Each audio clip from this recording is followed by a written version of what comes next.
What's up, y'all? I wasn't even gonna record today, but I found this plant that I didn't even, well, I knew it was growing here because I planted one like it, but then it just kind of took off and it kind of sparked my brain meat. So I'm like, you know what? Let me shoot something quick for the people. I'm here.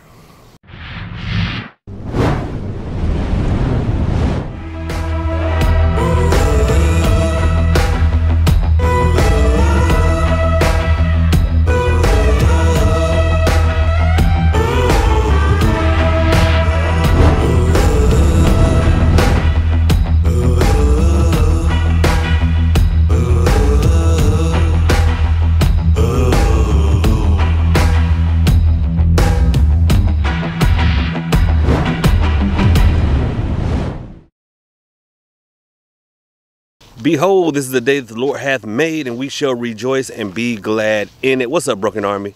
Broken Prophet here. And like I said, this is going to be a short one, I promise. So before I get to this plant that is excellent for two different types of love kind of workings, two different types. One great, one also great, but petty. Before that, let me tell y'all a story. So y'all know I'm like really trying to work on my Spanish. Love the Spanish language, and I'm working on it. And like most people, when we learn a new language, I don't know why we do this, we want to learn the cuss words first. So I was hanging out with some friends and I'm just using Spanish cuss words and, you know, and like vulgar expressions that I learned. With Spanish not being my native language, there was like a distance, right? I would never like just be out in public saying these things in English, you know, but since it was, you know, it was novel and it was new, and I don't know, there was just like a disconnect, right? Wasn't taking it seriously till I turned around and there was this father like pulling his kids close to him and like trying to cover their ears. And you know, Spanish guy. And I'm looking around like, hey, there's something going on. And I thought about it. It dawned on me what I had been saying.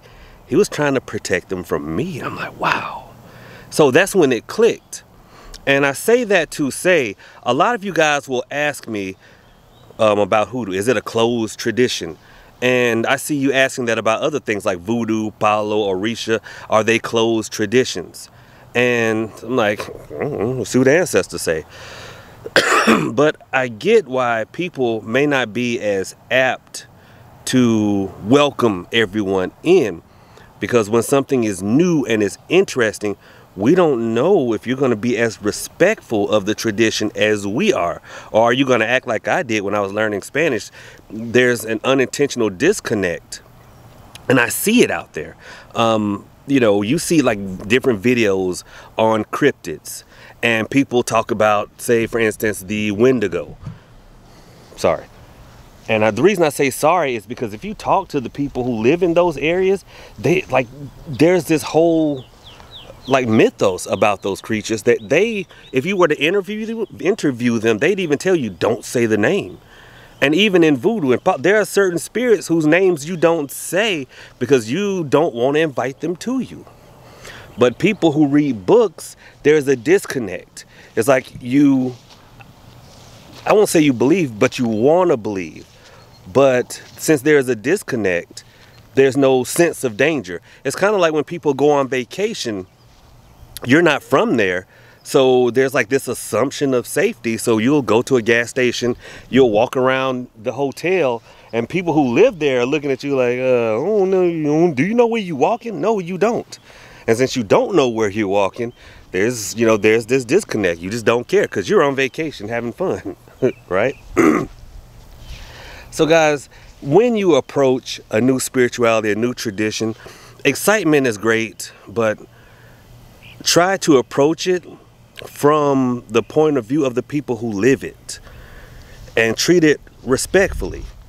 Not all spooky and hocus pocusy and mystical, but just respectfully. All right? And don't be cussing in front of our kids. Okay, so now that we got the little serious talk out the way, hopefully you got some value from that. And if you get any value from my videos at all, please feel free to smash that thumbs up, you know, hit subscribe and hit the bell icon and check all so it alerts you to whenever I'm doing a video. Whew. It was a good breeze. Y'all know it was like 80 something degrees before noon down here. But anyway, guys, this right here, and I'll try to zoom in on it so that you can see, this is a muscadine vine. And the funny thing about the muscadine is, y'all know I'm doing a garden down here. I planted muscadines. You can kind of see, you know, look, there it is right there. There's the tag.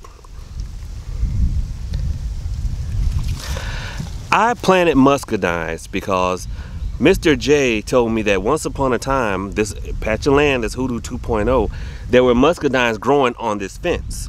And I'm like, okay, well, you know what? I'm gonna plant some so that they're back, because I think he told me like they'd gotten cut or something, and there was a time when there were muscadines. And if you don't know what muscadines are, down here they call them bullet grapes, and they're like grapes but they have seeds in them. Really sweet, and they make an excellent wine, muscadine. But you know, the vine had gotten cut, so there weren't muscadines down here. Stop. The vine had gotten cut, so there were no more muscadines. I'm like, you know what? Let me restore that, because one, I know what they're good for, and two, they're tasty and like a treat in the summer. I love like being able to just pluck some fruit and eat it. And the funny thing is, no sooner had I spent my money on this vine from the nursery. Look.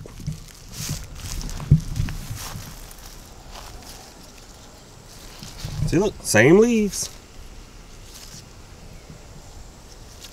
They're even growing back there. Check it out.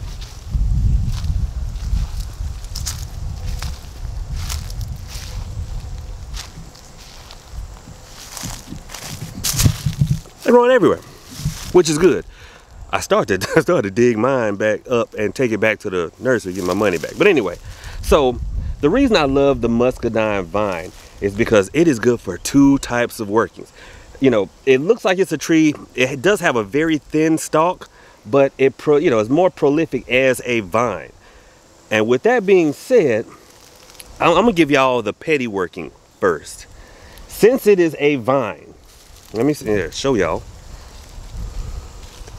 You see, it's a vine. If you make a name paper with two people on it, some people you know are cheating with each other, like, and you want them to get caught together cheating, make a name paper, roll it up into a roll, and then tie it into the muscadine vine. You know, it's a vine, it'll bend like a string. There's no Bible verse, because y'all always ask. Just do that. And by the next rain, they would have done got caught cheating. I told y'all it's a petty work. Be careful with that, because you know sometimes when somebody catch somebody cheating, there's some consequences and repercussions to that. So use that at your own, discretion. The other working, I'm gonna give y'all three. That's how great this plant is. The other working is, this is a good love plant. Here, I'll show you. You see, it's even shaped like a heart.